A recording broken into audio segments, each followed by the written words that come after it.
ओम नमो भगवते वासुदेवाय नमः। ओम नमः शिवाय। नमस्कार प्रिय भक्तगणों, आप सभी को कामिका एकादशी व्रत की हार्दिक शुभकामनाएं। आज कामिका एकादशी व्रत है। श्रावण मास के कृष्ण पक्ष की एकादशी को कामिका एकादशी व्रत के नाम से जाना जाता है। कामिका एकादशी को श्रेष्ठतम व्रतों में से एक माना जाता है।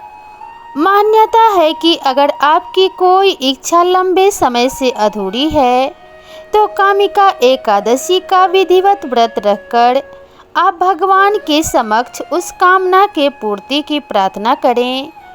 ऐसा करने से भगवान विष्णु आपकी कामना को ज़रूर पूरा करते हैं। ये भी माना जाता है कि कामिका एकादशी व्यक्ति के समस्त पापों का नाश करता है। कामिका एकादशी व्रत रखने से व्यक्ति के समस्त पापों का नाश हो जाता है। कामिका एकादशी वाले दिन भगवान विष्णु के गदाधारी स्वरूप की पूजा करने का विधान है। कामिका एकादशी में साफ सफाई का विशेष महत्व है। व्रती व्यक्ति प्रातः स्नान आदि करके भगवान विष्णु की प्रतिमा को पंचामृत से स्नान कराएं। पंचामृत से स्नान कराने से पूर्व प्रतिमा को शुद्ध गंगा जल से स्नान कराना चाहिए। पंचामृत में दूध, दही, घी, शहद और शक्कर शामिल है। स्नान कराने के बाद भगवान को गंध, अक्षत, इंद्रजौ का प्रयोग करें और पुष्प चढ़ाएं। धूप, दीप, चंदन आदि सुगंधित पदार्थों से आरती उतारनी चाहिए। नैवेद्य का भोग लगाना चाहिए। इसमें भगवान श्रीधर को माखन, मिश्री और तुलसी दल अवश्य ही चढ़ाना चाहिए और अंत में क्षमा याचना करते हुए भगवान को नमस्कार करें। विष्णु सहस्र नाम का पाठ, जाप तथा कथा आरती अवश्य करनी चाहिए। यदि निर्जल व्रत रह सके तो सर्वोत्तम है, अन्यथा फलाहार ले सकते हैं। रात में भगवान का ध्यान व भजन कीर्तन करें। कोशिश करें कि एकादशी की रात जागरण करें। अगले दिन स्नान करने के बाद ब्राह्मण को भोजन कराएं और सामर्थ्य के अनुसार दान करें। इसके बाद ही स्वयं भी भोजन करें। दशमी की रात से लेकर द्वादशी के दिन तक ब्रह्मचर्य का पालन करें। किसी की चुगली और निंदा ना करें। पूरी श्रद्धा और भाव से प्रभु की भक्ति में लीन रहें। तत्पश्चात कामिका एकादशी व्रत की कथा का प्रेम पूर्वक श्रवण करें। तो कथा को शुरू करने से पहले प्रेम से बोलिए ओम श्री गणेशाय नमः। तो चलिए कथा को प्रारंभ करते हैं। कुंती पुत्र धर्मराज युधिष्ठिर कहने लगे कि हे भगवान, आषाढ़ शुक्ल देवशयनी एकादशी तथा चतुर्मास्य महात्मा मैंने भली प्रकार सुना। अब कृपा करके श्रावण कृष्ण एकादशी का क्या नाम है सो बताइए।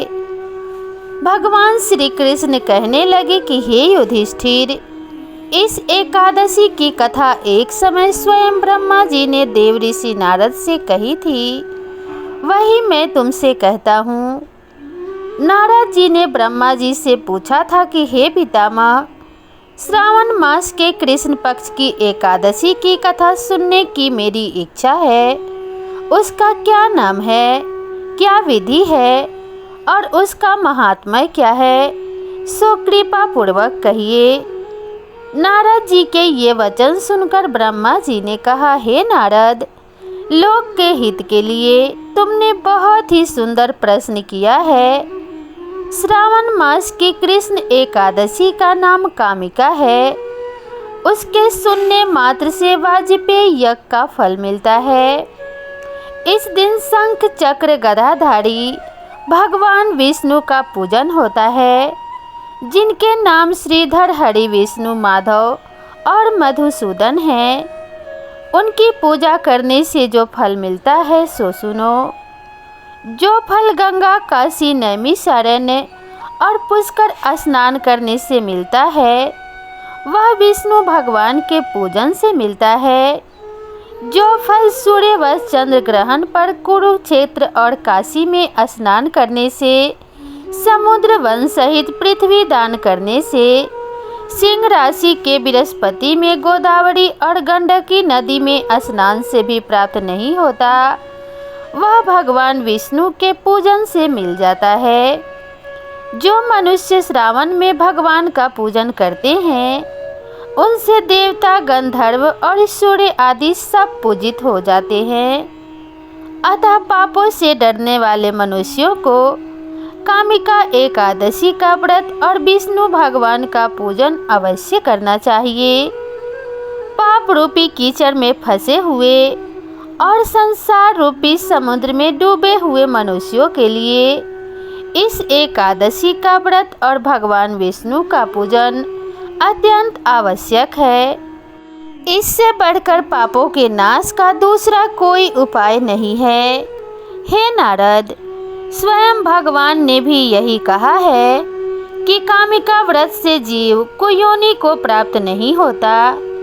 जो मनुष्य इस एकादशी के दिन भक्ति पूर्वक तुलसी दल भगवान विष्णु को अर्पण करते हैं, वे इस संसार के समस्त पापों से दूर रहते हैं।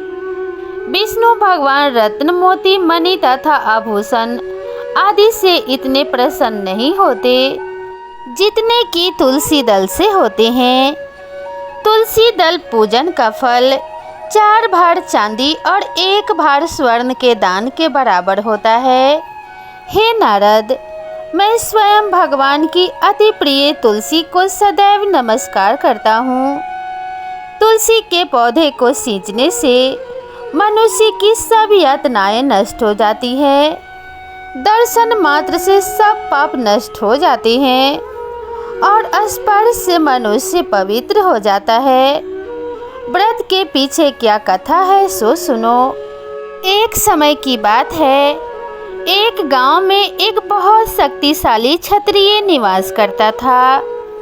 अपनी शक्ति और बल पर उस क्षत्रिय को बड़ा गर्व था, लेकिन उसके धार्मिक स्वभाव के बावजूद अहंकार उसके मन में घर कर चुका था।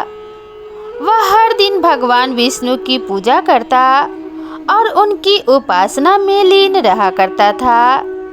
एक दिन वह किसी महत्वपूर्ण कार्य के लिए यात्रा पर निकला। रास्ते में उसकी भेंट एक ब्राह्मण से हो गई। दोनों में किसी बात पर विवाद हो गया, जिसके बाद क्षत्रिय ने ब्राह्मण के साथ हाथापाई शुरू कर दी। ब्राह्मण अपनी दुर्बलता के कारण क्षत्रिय के आघात को सहन नहीं कर पाया और उसकी उसी क्षण मृत्यु हो गई। ब्राह्मण की मृत्यु से क्षत्रिय हक्का बक्का रह गया और उसे अपनी गलती का एहसास हुआ और वह बहुत पछताया। उसकी यह स्थिति गांव में चर्चा का विषय बन गई। क्षत्रिय युवक ने गांव वालों से क्षमा याचना की और ब्राह्मण का अंतिम संस्कार खुद करने का वचन दिया, लेकिन पंडितों ने अंतिम क्रिया में शामिल होने से इनकार कर दिया।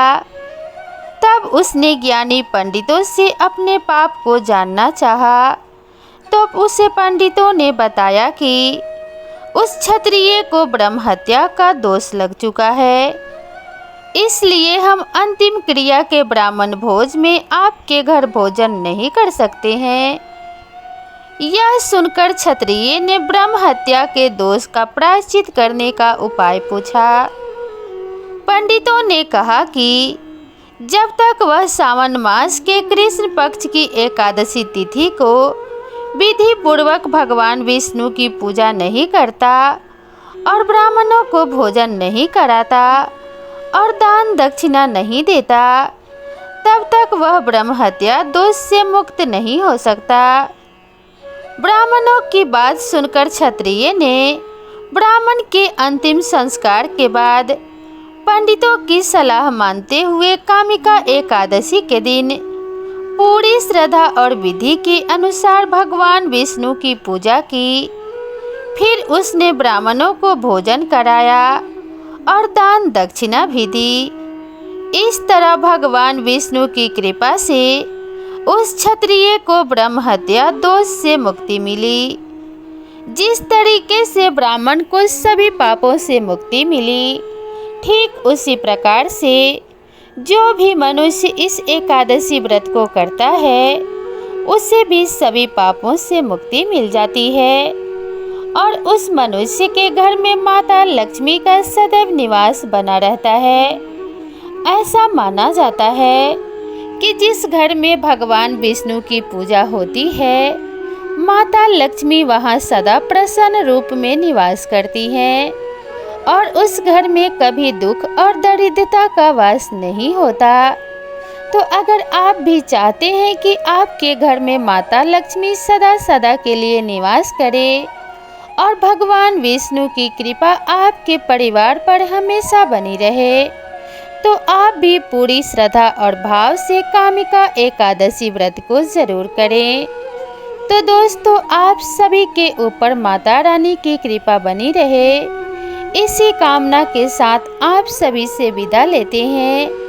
मिलते हैं नई वीडियो में नई कथा और नई कहानी के साथ। तब तक के लिए राधे राधे।